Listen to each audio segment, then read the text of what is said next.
Back. Time and gentleman's expired. The gentlelady from Vermont's recognized. Thank you, Mr. Chairman. Thank you to all the witnesses. I know you're all busy people. Appreciate your time here today.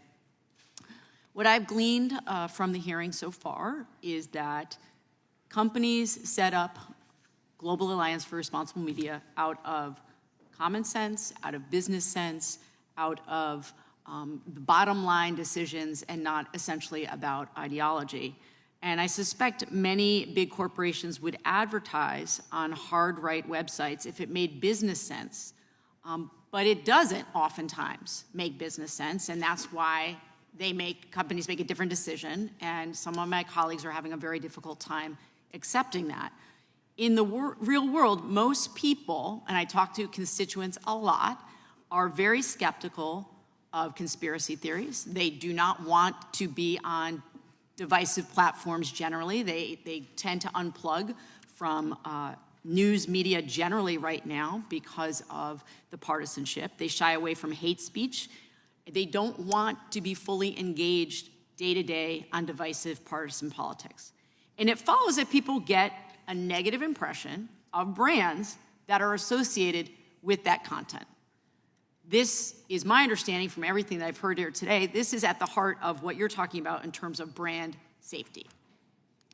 So we can't help that there are conservative corners of the web that are rife with hate speech and misogyny and, yes, some disinformation. And it's simply a fact that companies operating in the free market have to contend with that. They have to make decisions about the situation that they're confronted with.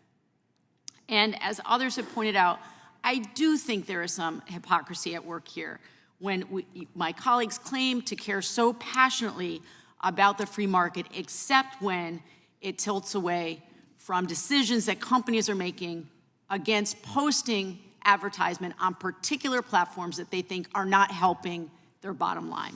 So, Mr. Patel, thank you so much for your time today.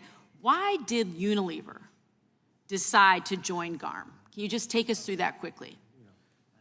Well, firstly, Unilever created the responsible framework in 2018 because there was a need to have safe content with social media platforms. Then in 2019, GARM was built from 12 advertisers, 6 multimedia sites, social platform sites and agencies.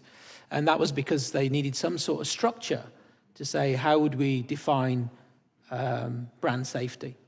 And that's how the GARM was born. It was voluntary, and it's up to the social media houses to decide on what content is uploaded and not. I appreciate that. And you said it was based in need. Can you just flesh out for us when you say the need? What was that need? The need was for advertisers to make sure how would we have a safe place for our brands to be adjacent to content that we thought would be right for our consumers.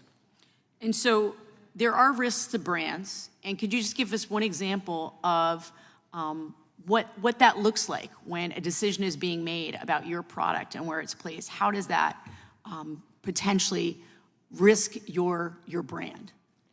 Well, an example would be, the Dove brand that's for 20 years has supported real beauty in the US would be next to content that would be harmful to shaming body shapes, which is not what the brand stands for. And you mentioned that, I believe you said that 75% of your $850 million ad budget is directed towards women in particular. Yeah. And so does advertising on parts of the web that feature hate, prejudice, misogyny help you sell your products to women? No. Right? No. No. No. No. Because I can speak here as a member of this committee. I can also speak here as a woman. Or do you? No. Right? And so we have lost the thread here on the common sense.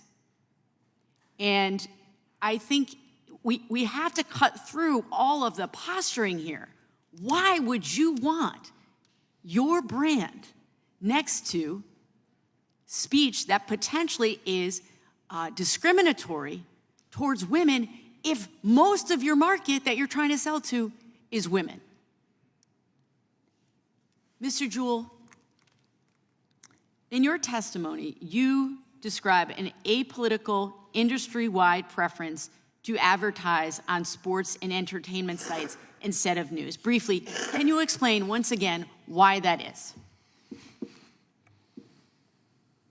It's similar to what Mr. Patel just said. We want to avoid divisive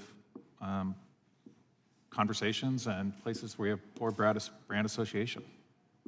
I really appreciate that. And in conclusion, I would just like to say this is something that we all should take to heart, that the divisive partisanship and the fear-mongering is not serving the nation. It's also not serving our economy. Thank you. I yield back.